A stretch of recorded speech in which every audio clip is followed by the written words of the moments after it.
Hey Snowmobilers, welcome to another floodlit episode.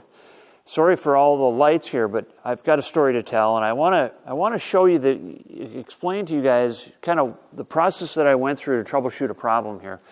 With these old snowmobiles, you know, weird things can happen, and so I was out testing the handlebar warmers, and I was about 4 miles from home, and the snowmobile almost died. I mean, it went from running really good to basically dying. And I'm thinking to myself, wow, I'm going to be walking home. It's going to be a long 4 miles. And then it came back to life and started running great again. And then about, I don't know, a little bit later, a few hundred feet, it died again. Did it all the way home. When it finally got to the garage, it died as I was like going in the garage door, and then it wouldn't restart. So, deader than a doornail, as they say. So, there are three kinds of problems when it comes to the old snowmobiles like this. One is an ignition problem. And if it was an ignition problem, you could pull the spark plugs and they would be wet. Okay, so if it's an ignition problem, wet spark plugs, because it's getting plenty of gas, it's flooding out the engine basically, not burning the fuel. So, that's one problem. Another problem is it could have thrown a ring or something catastrophic happened inside the engine. I don't want to know. If it's an engine problem, I really don't want it to be an engine problem right now, because it's like we're just starting to get started with winter. We're almost there. We're almost ready to ride for real. I want this thing ready to go, and I don't want it to be an engine problem because I don't want these parts laying all over the garage. So I'm really hoping it's not an engine problem, but there's two things that'll happen with an engine problem. One is it'll start to run on one cylinder and then it won't stay running. It won't idle. You might be able to restart it, but probably not.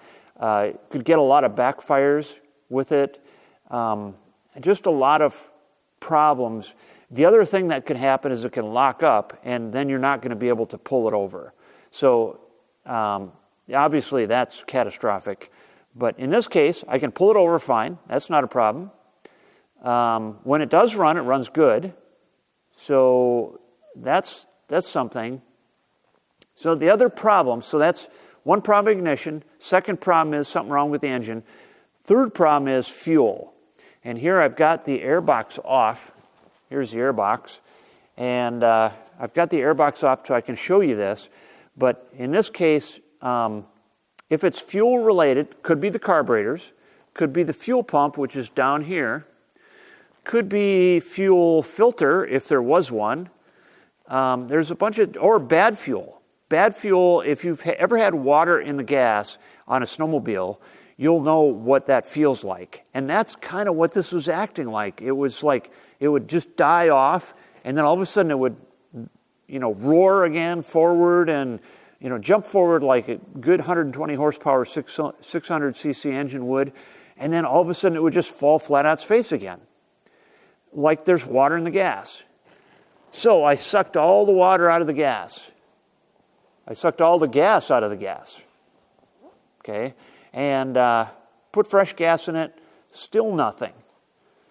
So what could it be? Well, I could try the carburetor. So I pulled the carburetors off, and this is a rack-style carburetor, and so both carburetors come off at once, which is actually kind of a cool system. These are really nice These are Mikuni carbs, but they're really cool, and if you tip them upside down, you can pull the bowls off, and they look clean. I didn't see any dirt. There was no residue or anything in there. They looked fine. So it's like, what's going on here? So I was about ready to pull the fuel pump apart, and I started retracing the fuel line, and I'm going to show you here with my flashlight because all these lights, you can't see it. There it is right there. There's the fuel line, and so I traced it back, and it comes right up here, right there. See if I can show you. There you go. So now you can see it. There's a brass fitting. It's really dirty right now, but it's a brass fitting that's screwed into the tank about halfway up, which was kind of an unusual spot. I didn't know that about this snowmobile, that fuel line comes in about halfway up the tank. I always thought they were on the bottom, which would make sense to me, but that was halfway up. And what do you know, but I had half a tank of gas when this problem started. You don't suppose. So I shined my flashlight down in here, and I don't think you can see it. Nope, you can't see it. Sorry. Oh, you can almost. Right there is that fitting, and there's nothing connected to it. What it's supposed to be connected to is this thing. And you can see how rotten this stuff is. It's actually broke off. It's a weighted fuel filter, and it's got a little check valve in it, but it's a weighted fuel filter that goes on the bottom of the tank, and then this is supposed to be nice and flexible, and it's supposed to sit on the bottom of the tank and suck up all the gas out of the bottom. Here it is right here. That's the problem.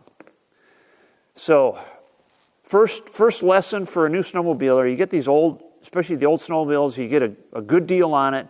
Something weird happens. Stop and think about, is it an electrical problem? Is it an engine problem? And is it a fuel problem? And think about how you're going to prove it. So I started, I took the carburetors off, cleaned them, but they were fine. There's nothing wrong with them. And so that's when I started looking at all this stuff and, figured out that it's got to be fuel related. Oh, the other thing I did is I sprayed carb cleaner in each carburetor. And then I could get it to start. And it ran on both cylinders. But then it would die right away. So it wasn't making any sense. And then when I saw that fitting, and I thought, that's it, bingo, right there. And when I looked, sure enough, that was the problem. So now I just have to get one of these. I'm going to go to the Polaris dealer tomorrow and get one of them. And then I should be back in business. And I'll have to do my warm-up exercises so that I'm ready to pull. That would be nice if I had the electric start working, but that's another project. So it's a manual pull until I get enough fuel into the carburetors that it will finally start. But that's it. That's the problem. I wanted to show you guys that because I thought it was a great lesson in troubleshooting these old engines, and something, especially for new snowmobilers, that is going to be very valuable in all of your adventures snowmobiling. So welcome again to Snowmobile World, to new snowmobilers. I hope you guys thought this video was useful. Thank you for watching, and I hope I see you on the trail.